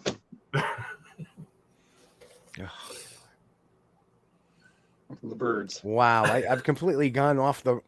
My train of thought is completely wrecked now. And Chris actually says, or Mick actually says that Chris, my ex's mother has a meatloaf that's older than the Patterson Gimli film. Got to be mummified by now. Kill me, Mick. No, there's a chicken involved too. Chicken. I don't know. Gosh, I hate to type that in looking for, but I found out that after doing some searching that the turducken was a real thing. People actually do that. Patty, hey, there's Patty in with a joke. All right, I thought it was a turtle stuff with a duck. Yeah, why not? Yeah, I think it was John Madden. I may be wrong about this. I think it was John Madden who did it on Thursday Night Football. He would always do a turducken to the winner, which made it famous. But I don't know if he's the one who created that or just made it popular for people to make more. So I know it kind of spawned from there. I remember watching that back in the day. And it looked good. I've never eaten one. Well, I've eaten duck, but I don't think I wasn't a big fan of it. It's like I like mostly white meat, and duck is dark meat. I just want to know who came up with that. It's like, hey guys, let's do this, man. They must have been like really high or something. Like, I got it, guys. We're going to get a chicken or a turkey or a duck, and we're going to put it in the other one, and then we're going to cook it. Oh, man. I don't know. You got to be really high to come up with something like that. So, turducken's true origin is unknown, but it's widely believed that Louisiana chef Paul Prudhomme invented this extravagant dish in the 70s or 80s. He trademarked the name in 1986 and served it at his restaurant. Oh, I just heard about this a few years ago. So J. Paul's Louisiana Kitchen. Yeah, well, I think that's where John Madden probably got it or made it popular because he would make one and have one ready for the football team that won on Thanksgiving Thursday. We've turned into a cooking show now. Okay. My buddy Jay Birch has a cooking Bigfoot show that's really good. That's actually one of the guys I went down there and he cooked us some good food when he showed us his encounter area. And yeah, it's good food. So, question: What is the most interesting dish you've had while on a Sasquatch expedition? Most interesting dish. Well, the most elaborate was the stuff with Jay, because usually I'm just like, I just got like a can of soup or something that I just throw on a campfire or whatever. We got to get Jay on the show. We got to get. Oh, you do, man. You do. Because cooking, Bigfoot and cooking, that's my passion. And you look at Bennett and me, we don't look like we've missed many meals. I missed one. Yeah. Oh man, he would love to be on. He would love to be on. He's a great person to have on. He's got a really cool encounter story. And like I said, I've been to his encounter site. And if you go onto his YouTube channel, Bigfoot Barbecue and Cookbook, Camping Cookbook. Right. He has all the dishes that he's made. Actually, Steve from Curious Cryptid was in one of the episodes as well when he went down there to go visit with Jay. And that's what he does is he makes, he's such an amazing host and he's such an amazing cook that far better than anything I could do. And he just brings you out there and cooks for you. And we had such an amazing time. I brought my girlfriend down with me and we just chowed down on food. It was great. But yeah, I definitely have him on. That would be a great show. There you go. it's really hard to like remember all the different names. Like Joe's, man, I don't even attempt it. I'm like, yeah, it's Joe's podcast. Chuck Agnolfi, and we've had him on the radio show years ago. Remember Chuck, Chris? Yes. He is a chef by trade. Yes. And he did this incredible campfire chili yeah. that I use at home because it's so quick and easy. And I'm sorry, I'm going to give away the trade secret. So he would brown some meat off in little olive oil in the bottom of this big, you get the basically a turkey fryer pot, throw it down there, get the heater going, put some oil in it, olive oil, brown the meat off, and then put the chili seasoning in and brown the meat off. And then he would throw in like a few cans of beans, and then he would throw in 3 jars of salsa. And the salsa was the base. Yeah. Instead of having to cut up vegetables and dice up all these different vegetables and spice and all that. And he would use the salsa as a base because essentially, he said, the salsa is all the same ingredients that's in a chili. Yeah. And my God, it was wonderful. Yeah. Wow. It was made in like 15 minutes. Boom. You got a steaming hot pot of chili. I remember that Chuck said that, and Chuck, I remember this from the show that it was hilarious. Right. Yeah. Chuck's desert chili is so good it brings in all the animals. That it does. During the outing they were at, there was some debate on what was the difference between soup and stew. Because Chuck was making his a little thicker, I think, and they said, "Oh no, this is stew. This is not." Yeah, I think that's what it is. It's the consistency. Like, I guess that's how you tell the difference. I don't know. And of course, there's hot sauce too. We got to put some, Tabasco in our hot sauce, and woo, that was some good stuff too. And I make that every once in a while here at home. I'll get some beef and just do it in a pot, and just boom. Stop talking about food. Yeah. Once we get on the topic of food, we can't get off it. Yeah. But sorry, no, I definitely have Jay on because he makes some great dishes that are like, wow, dude, how'd you do that? It's just it'd be a great guest for you guys. Absolutely. So getting back to our wonderful lecture about and conversation about the Sasquatch. So what would you say was the most interesting story you've heard? I mean, what are some of the what is if you can give away some details of it, or the best one you've heard, the most authentic one, be for any amount of reasons. Yeah, I really like Jay's story. Just seeing the place, going there, it's really authentic, and my bullshit meter's pretty decent nowadays. I developed it to be pretty good, and he's just one of the more reliable people out there. And I'm not going to give away his story or anything, but it's one that's that's worth listening to. And definitely go on his video or on his channel to go check out the video of him taking us around to see where these different things happened. But for me personally, I like Bigfoot activity. I mean, I wood knocked with something back and forth in the forest. I mean, I don't know, could have been a human, not very likely, because I kept going out to this area. It's such a high interest area, and every time I got out of the car, there's always a single wood knock, right? Single wood knock, and it's like, wow, that's all that would happen, just a single wood knock the entire day. And so I finally took some friends back out there saying, hey, yeah, I come out here and it's a single wood knock every time. And we get out there, we open the car door, not a single wood knock, nothing. Like figures, figures. One time I bring somebody out here, because I obviously wasn't recording it at the time. One time I bring somebody out here, nothing happened. And then so we just kind of hang out there for a little bit. And so I go knock on a tree, and there was a response back. And so I wood knocked with this while these other people were watching, knocked with this thing back and forth out in the forest. And it's an area where we've been shadowed before, where, I think if Bigfoot is going to be, it's one of the more likely places that they are. But that was one of the coolest personal experiences that I've had. So anyway, in the chat, I put Brent's channel in the chat so everybody can visit that as well. The the podcast listeners, it's the tall ones on YouTube. The tall ones channel. Yeah, it's just I don't know what kind of channel it is. It's just something that's just whatever kind of I'm doing. I try to do like tag along videos because honestly I don't know. I don't really have much to offer the Bigfoot community other than, whatever. But so I try to like highlight other people on stuff that they're doing, or just to make something interesting, so I don't have to like feel like I have to produce something that's Bigfoot related. Like, oh my gosh, look at this little tree waddling over here. It's definitely a Bigfoot, Don't sell yourself short there, Brent. You're putting forth a good educational information, and there's nothing wrong with educating the public.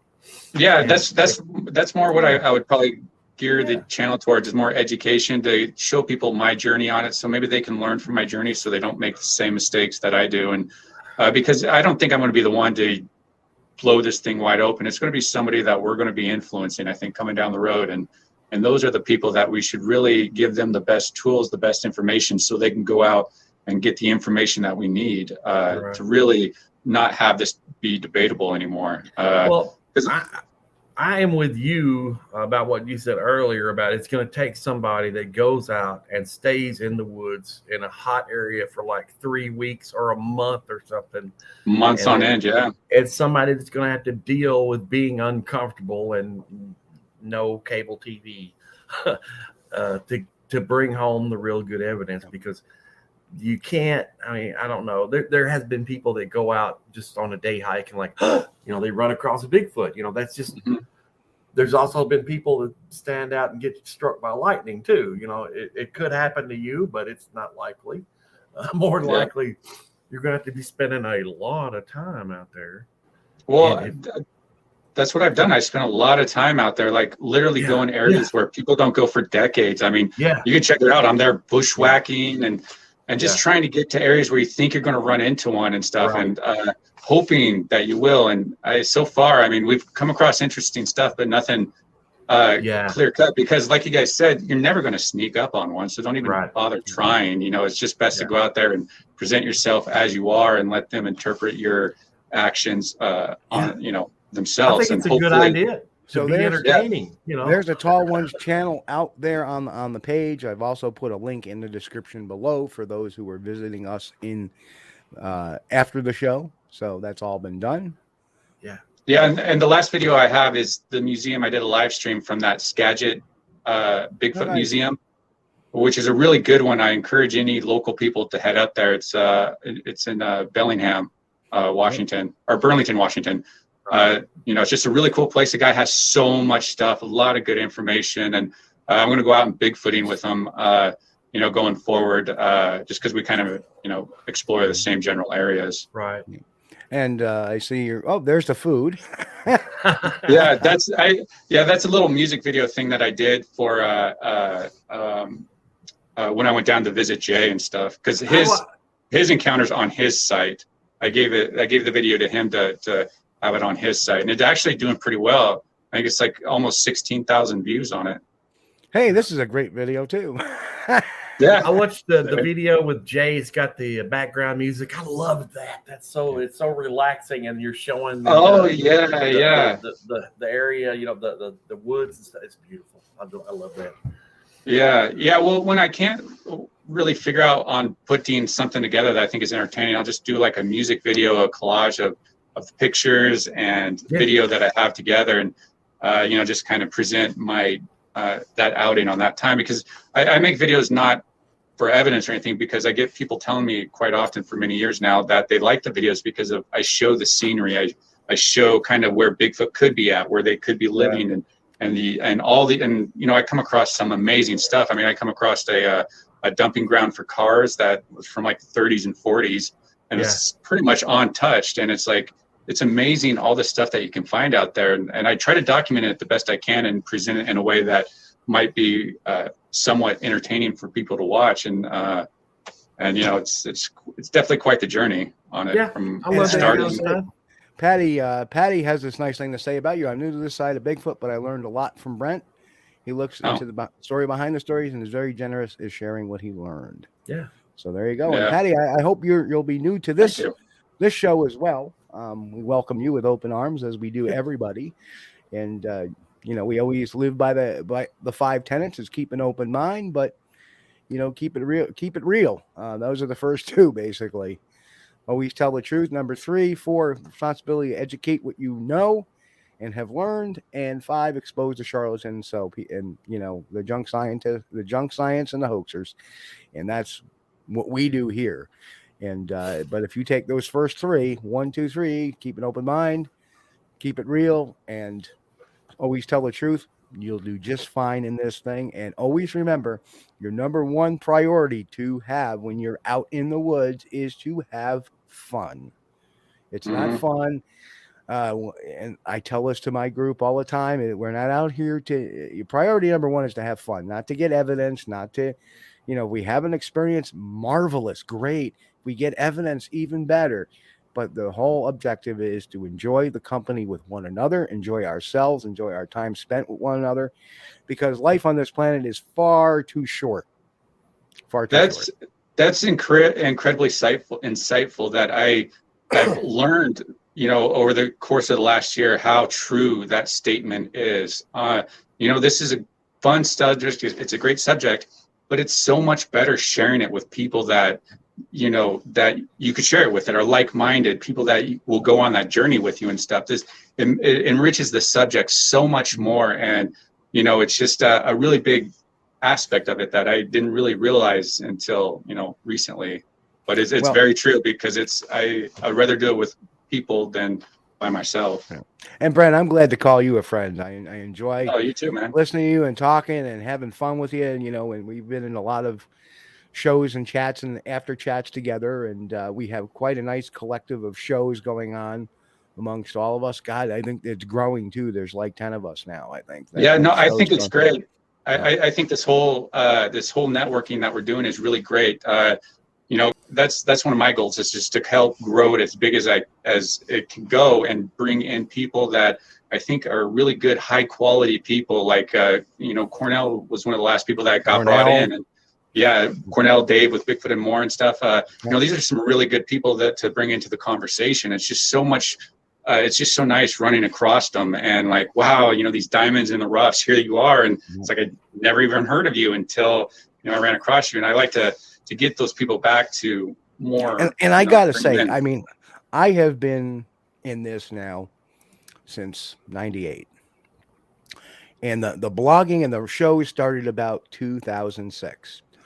And I think for the last couple of years, and Chris, I'm sure you'll agree with me on this, is that, the last few years, there's been a big void. It's just kind of like we've been out there.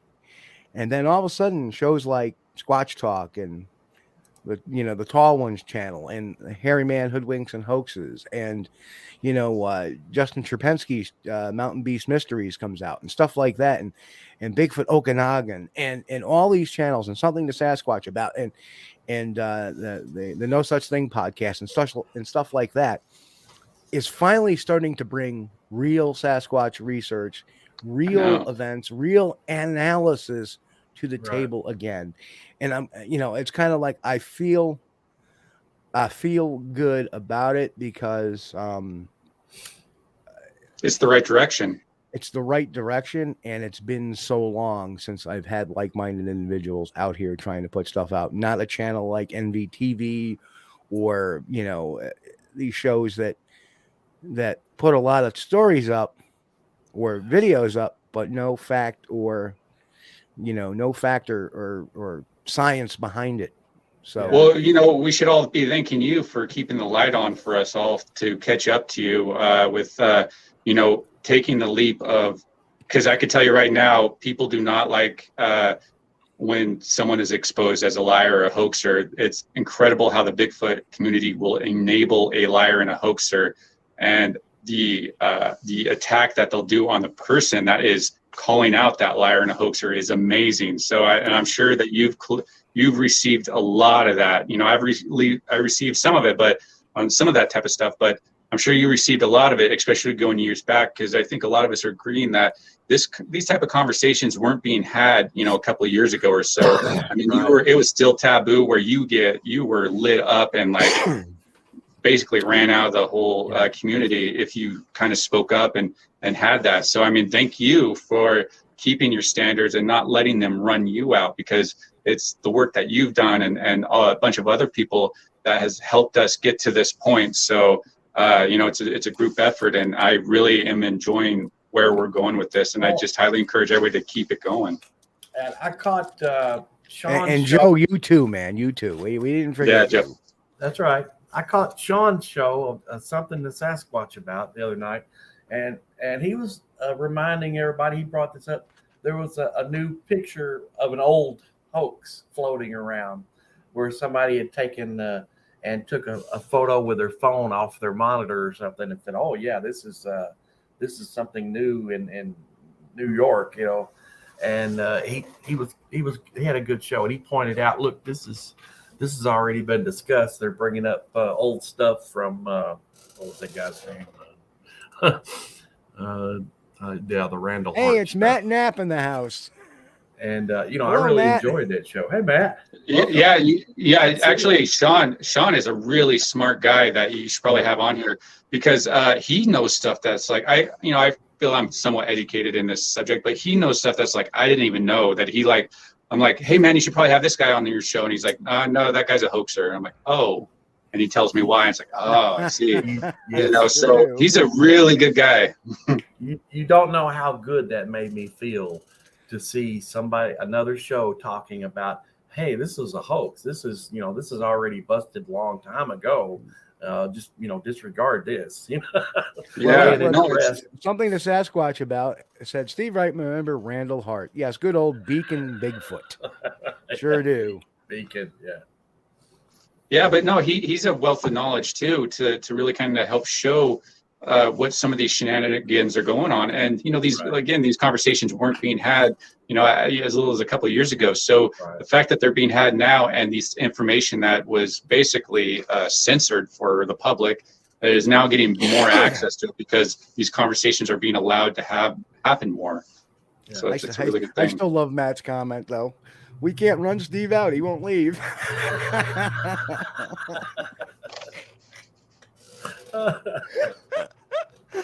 He's in it for the long haul, guys. Oh, and Matt just popped in the house too. Hello, Mike. Matt. Central Florida Bigfoot. Yeah, I mean, Matt's another good guy. I mean, with Mike also, Tactical Bigfoot. Man, there is some really good guys that are coming to this group here. Yeah. And and that's right, Patty. I agree 1,000%. She made it all. We can still believe without the BS out there. Yes, right. Absolutely. Yeah. 6'2", Matt. Yeah, 6'2". How tall is the tall one? Well, that's pretty friggin' tall. Way tall. I'm going to be looking up to you. Everybody thinks I'm tall. It's kind of funny. I thought you were taller. Last I checked, no. My son, he's 14 years old, and he's almost taller than me. Oh, geez. Yeah. It's like, bang. Well, my son is 6 foot tall. He's taller than me. I am 5'10". So, yep, I'm wide. I'm wide. I have 48-inch shoulders, so I'm pretty wide. Wow. So Renaissance. Oh, yeah. Curious Cryptid. The Renaissance is coming with all these little fact figures. Yeah. But that is true, and it's good to see Matt in the chat as well from Central Florida Bigfoot. Check out his channel as well. It's truly amazing to me that all of us haven't gotten disgusted and quit. Yeah. We keep fighting. It's been close. We've been close. I'm sure all of us have been close to walking away, from this subject. Yep. And I'll tell you what. You know what? It's not worth it. That's right. Hey, you know what? I think you're right there, Pat. He's a network now. Absolutely. It is a network. Yes. There's a network. And, as far, I have never been close to quitting. For whatever reason, in 2006, when I staked out squatchdetective.com, that was it. I am never turning back. I'm going forward. And there's been times when I've taken time off. Yes, I took time off when a divorce happened. I took time off when tragedy happened. You know, I'll take time off when I need to. We took a couple of months off this year because things were just busy for me with work. I'm sure that's going to happen next summer as well. There'll be a period of time where we're out so what we'll try to do is do some replays or maybe I like to take a year off between heart attacks. Yeah, I didn't give you the opportunity. I had about a year. About a year to recover there. Yeah. So we were off for about a year, but then we transitioned to StreamYard, which was we started back on Blog Talk, transitioned to StreamYard, and we haven't left since. We've been, with the exception of maybe a couple of months because I had some work obligations. That was, a lot of the work obligations were Sundays overnights. So that made it a little difficult. So we may have to do a pre-upload or something like that going forward. But those are problems we don't have to worry about for months yet to come. So it's really a great experience. And don't get burned out. You start to burn out, take some time off. You'll come back. Something inevitably pisses me off or gets my interest going, and it makes me unburn out real quick. Chris is laughing because he knows. Yeah, he knows. Yeah. Well, the thing I'll always love though is I'll never get burned out is going out and enjoying nature, being out there in the woods, and doesn't have to have Bigfoot involved. But that's something that I'll always love. But yeah, getting that burned out of the people and just the constant, sometimes failures that you will get when investigating this subject, it can get frustrating. It's a tough journey, but I feel very good. Like I feel really good about where everything's going now because we don't have to deal with, not being able to say the stuff that we want to say and point out the things that we need to point out. Because again, we never had that, as little as a couple of years ago. Yep. Exactly. I don't know what changed either. I think people are just kind of, maybe it was when finding Bigfoot kind of ended and people just, like you say, there's that void and people are like, we're not going to accept bull crap anymore because it seems like internet detectives have really become a thing where people are investigating stuff themselves, amateur detectives going online and we've seen it with Don't F with Cats and stuff, how people. Oh, that was amazing. That documentary. Yeah. An online community is working together to help bring somebody to justice. And I feel that that's what's happening now is an online community together is vetting out evidence and stuff. Yep. And so, a lot of smokers in the Bigfoot community. Yes, that's there right. are. Of course, from Kentucky, support our state, buy cigarettes. but the interesting thing is the first thing people will notice is that in America, smoking had gotten kind of stigmatized.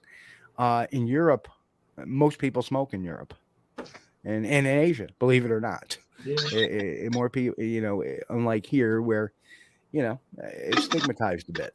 But nonetheless, I remember that's something that I disagree with. Like, okay, I understand that people may not want to be smoking in restaurants and stuff, but can you imagine, turning it around and having the smokers be vindictive to people that don't smoke? Like, if somebody's sitting at a restaurant eating their meal and they're saying, those people are smoking over there, I don't want those people to smoke. Of course, most restaurants you can't smoke now. Well, there used to be. Can you imagine the smokers sitting around at a table after a meal smoking a cigarette saying, hey, those people are eating over there. I don't want them eating around me smoking. Yeah. Move them. Yeah. But I remember days when I first started going to work back when I was a teen, back in the early 80s or actually mid 80s. Yeah. People were, I started my career in a supermarket and people would smoke in the supermarket. Yeah. It wasn't a big deal. Of course there are people and we need to respect those rights. And I wasn't a smoker at the time though. Yeah. So it was a little bit of pain. So I always try to be respectful. This is my domain, so I'm having fun. Anyway, and if I could quit, I quit. Every once in a while, you'll see me get off cigarettes, and I'll vape for a while. Yes. And Public service message: don't smoke cigarettes. People. Yeah, I agree. Yeah, I never got started. I never got started. I didn't get started till late in life. So, But anyway, again, we're off the Bigfoot topic because of a comment. Oh man, yeah. Um, Well, I got a question for Brent. I don't know. I don't want to put you on the spot, Brent, because I know you said earlier you were starting to study the things that are edible around in your area. But just out of curiosity, what's your ideas? And just do a little brainstorm here. What do you think some of the things are they could be living on in your area for food wise, like a deer? Do you think they eat a lot of meat or?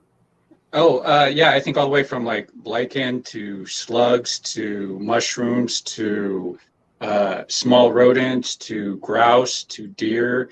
I think with hunting animals and stuff, I think they might have to be more selective as to not over harvest, the deer and whatnot. Yeah. So I think that they have a big smorgasbord of all those type of things. And I think hunting would probably be pretty easy for them because I think instead of chasing them down, I think that they just probably throw a big rock at their head, at the deer head, from like 50 yards, and boom, easy meal. Don't have to chase them down or anything. Yeah, I'm kind of with you on that. I think they probably could do some hunting, but I think largely they live on plants and stuff, plant materials.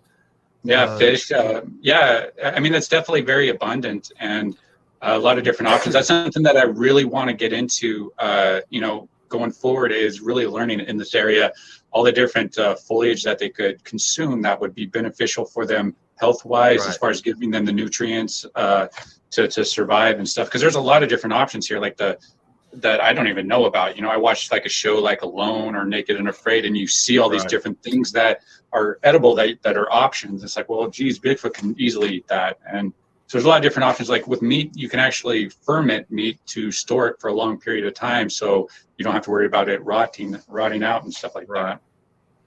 Yeah, a lot of great comments in the chat. Yeah. Alan, they follow the deer down the snow line. I believe that. Smedley do right. Hey, Smedley, good to see you again. Smedley. They eat grass and twigs sometimes. Slugs. Steve says slugs with a can of salt. Yeah, I mean, we have these really big banana slugs. Like, geez, if you step on one, man, you're going to slip and fall because they're just so big. But yeah, man, you got to figure. I forgot what the calorie intake of just one particular banana slug was, but it's like, well, there's a good food source for you, and add in mushrooms, because there's a lot of edible mushrooms here that they can consume, and cachet possibly, and kind of there you go, nuts and everything. If I had to live on slugs, So, Naked and Afraid will have them in the woods in March, and I do know a couple of folks from Naked and Afraid. Coin says Naked and Afraid not real. Wrong. It's actually I've actually had the opportunity to talk to a couple of them. It's very real. Me and my girlfriend binge watched every single episode over the course of a month or so. It's real. Yep. Yeah. It's very real. They're getting mosquito bites on their junk, man. Yeah. It's like it's ticks and stuff. I would hate that. Yeah, it's like. And I've talked to Brent and Melanie, and great people, very interesting. Brent from Naked and Afraid has actually had an experience with one of our hairy friends. So I had a chance to meet them at the Rochester Winter Parafest a couple of years back. And what a great time that was with them, and definitely got to definitely have to get them on the show at some point in time as well. But what's not heavily produced doesn't necessarily mean it's fake. Yeah, it's a contest. So it just if you look at Survivor Man, that's heavily produced too. Every show is heavily produced. Yeah, I mean, it's all heavily produced. It's just there's more realism in that than versus Bear's Grill episode. Yep. Exactly. Yes. Yeah, I couldn't be on that Naked and Afraid. For one thing, I don't want anybody to send me naked. That'd be terrible. But another thing, if there's a camera crew there close by, you know, I'd probably be walking over there. Hey, dudes, you know, somebody's got to have a candy bar. Give it up. Somebody, I know. I've been thinking about you. Like, come on, man. It's the bite. But I don't think I would gain much weight if I lived on a diet of slugs. Probably wouldn't eat much. They can get really slimy too. I can't imagine them being very good, but they're very abundant here. Like I remember I was out exploring one time and I just literally came across a whole little field of slugs. It's like you're like tiptoeing, trying to like walk through there and stuff, trying not to step on them and stuff. Yeah. But it's just a food source. Hey, if they're hungry and used to it, then it's something they could probably eat. And Matt says, if I got naked, everyone would definitely be afraid. Well, I have a famous story. My ex-wife, she was afraid of the dark. She saw me naked, and then she became afraid of the light. Anyway, sorry. Well, Dr. Jeff Meldrum years ago theorized that Bigfoot. Now he suggested the possibility that the Sasquatch may have an extended gut, and that brought back the old biology days. Ding ding ding. Hey, if something has an extended gut, a long gut, they could actually eat things like grass and bark, and they would draw more nutrition from it than you and I would. Like if we were in the woods eating tree bark, we might get kind of scrawny, okay? But they can actually retain that and their body draw every last nutrition out from it before it passes, whereas we couldn't. Yeah, some animals will actually eat their scat again just to reabsorb those nutrients too. It's actually quite common in the animal kingdom, so it could be a possibility for Bigfoot as well, and maybe why we don't find it. There's reports, if you look back at some of the stuff like the Albert Ostman, which it may be real, maybe not. Some of the observations he had I really liked. He talked about eating the long grass roots and stuff, and I'm thinking, hey man, that sounds right. Gorillas love to do that. Chimpanzees love to do that. That's a very primate observation. And if he made it up, well, good for him. Yeah. But if he did, he had to have a little knowledge of primate.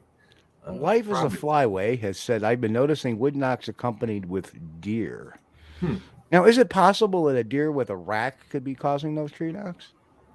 The ones I've personally heard, absolutely not. The ones I heard it's like a home run being hit. It's a dead giveaway. It's not a woodpecker. It's not anything else.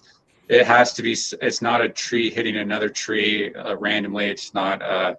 And the areas that I go, I try to go as remote as possible that I can get to within a given day, just to avoid human contamination as much. So it's usually one road in, one road out to where I go, and it's miles long. And I feel confident that what we experienced that day was not anything. It wasn't a human, but I can't say it was a Bigfoot because I didn't see it. I just don't feel it was a human because there was no other humans out there. And not that they haven't been out there over the years, but it's just this area, it's so remote. There's no reason for people to go back there. There's no hikes. There's no beautiful vistas to go look at, no waterfalls. It's just dark and scary and overgrown. It's like a jungle. It's literally a jungle back there. Yeah, High Five Chaser said, have you seen the Bigfoot clip from Tim Wells' hunting YouTube channel? Well, welcome, High Five Chaser. Good to see you here. Yeah, Unfortunately, not real. Was that the bow hunting? Yeah. Yeah, that was a setup. Sure was. Well, I think if you do more research in that, it actually talks about there's stories of talking about him being like a prankster or something like that. Welcome, High Five Chaser. I don't think I've seen you in chat before, but if you're not subscribed, please subscribe. We love to have you in here and listening to the good word. Yeah. First time I've seen that name. Yep. So it's good to see new people. Love to see new faces in here. So we are wrapping up the show. Brent, what's your next projects up? You have any projects coming up? It's okay to say no. Yeah, nothing. I mean, I have a lot of projects I want to do, but it doesn't mean I'm going to because it's I don't know. It's a lot of work sometimes, but no real major projects I mean, it's been raining here literally for like 2 months straight. Like literally, it's insanely stupid how much it's raining right now. It's so over the norm that I can't handle it. You know, so it's really hard to get out in the woods to do anything and stuff. But hopefully I'll get out and do something soon. Weather is a huge contender. I mean, I've said this. People wonder why I don't get out there in the winter. A lot of my areas are the roads are impassable during the wintertime. Yeah, well, it's really dangerous here too because we have a lot of landslides and stuff. I live not too far from the world's America's worst landslide that happened back in 2014 that killed 52 people. It's just a big part of the mountain just fell and wiped out a highway, and it wiped people were driving on there, and it wiped out a little community that was there just in a matter of seconds. And you could still, it's something I have to drive by pretty much every time I go out to the woods. It's that reminder, the power of nature and how you should respect nature, because it's always constantly coming down on us. Right. Yeah. So, wow. Well, Brent, we want to thank you for coming on tonight. It's been a great time. Time flies. I mean, 3 minutes, a couple of minutes left to show. Thank you for coming on. Yeah, thanks for having me on. It was a good conversation, and I'm going to look forward to the next group of people that you bring on, because I think it's going to help carry that conversation on even further. Sure is. Chris, your final words for the evening, sir. Just again, I want to thank Brent for coming on. Always enjoyed having you on the show, man. I really appreciate your insight, and I like where you're coming from. I want to thank our listeners, the live listeners, and everybody in chat. Well, we appreciate having you guys.